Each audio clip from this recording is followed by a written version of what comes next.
gosh, this is going to be an epic. This is going to be my first full-length film. January 2nd, St. Basil the Great, St. Gregory of Nazianzen. Roughly 330 to 390 for each of them, 329 to 378 to one, and the year 330 to 390 for the other. They were fathers of the church, doctors of the church, friends, bishops. Their writings were really inspiring. Gave some examples of the writings of each one of them, very inspiring. He fought against Arian heresy, and generally were pillars of the church. But I want to talk about another saint who actually was from the exact same time frame. We don't know when he was born, early 4th century, and died 401. So he was a contemporary, and his name was Macarius the Younger. He was a successful merchant of fruits, candies, and pastries. In other words, he sold luxury items in Alexandria, Egypt. He gave it all up to be a monk and a hermit. He lived by or near St. Anthony the Abbot, the famous hermit of the desert. He was a poet, a healer, and a friend to wild animals. He was exiled by the Arians at one point to an isle in the Nile River, and he was later allowed to return. By the way, are we still in the octave of Christmas? Yes. In later life, he traveled a lot, and that was part of he liked to travel, and that was something that he found he needed to find control over. In later life, he traveled to Lower Egypt. He was ordained. He wrote a constitution for a monastery that was later adapted by St. Jerome for his monastery. So, we're getting big names again. A few legends about St. Macarius. He lived on raw vegetables dipped in water with a few crumbs of bread, moistened only with a few drops of oil on feast days for 7 years. He lived on nothing but raw vegetables, a little water, dipped in water, and some breadcrumbs. And to follow the feast days, he would add a little oil to that. Because you can't fast on a feast day, right? He once spent 20 days and 20 nights without sleep. He was burnt by the sun in the day and frozen by bitter cold at night.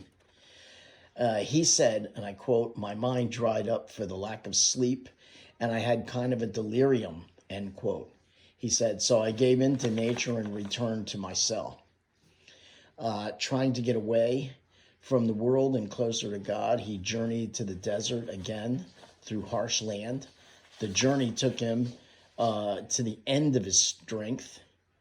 The devil appeared and asked him, "Why not ask God for the food and strength to continue your journey?" Macarius answered,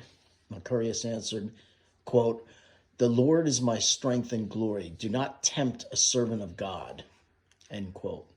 The devil then gave him a vision of a camel laden with food. Macarius was about to eat, but he expected a trap and prayed over the camel, and it vanished.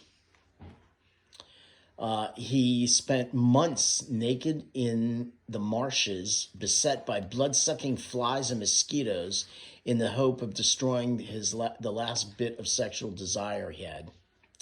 The bites left him so deformed that when he returned to the monks, they only recognized him by his voice. That's pretty disgusting. Another time, a young brother monk offered him, Macarius, some fine grapes. The old fruit dealer was about to eat when he decided to send it to a brother who was ill. That brother passed it along to another brother who was more in need, until finally the grapes made the round and they returned to Macarius. Mercurius returned to Skeet to work on his worst vice, which was his love of travel. He filled a basket with sand, put it on his back, and set off for Rome after the devil suggested that he go and chase out all the demons from Rome. When someone offered to help him, he said, "Leave me alone. I'm punishing my tormentor. He wishes to lead me, an old man as I am, on a distant and vain voyage." He then returned to his cell, body broken with fatigue, but cured of his temptation for travel.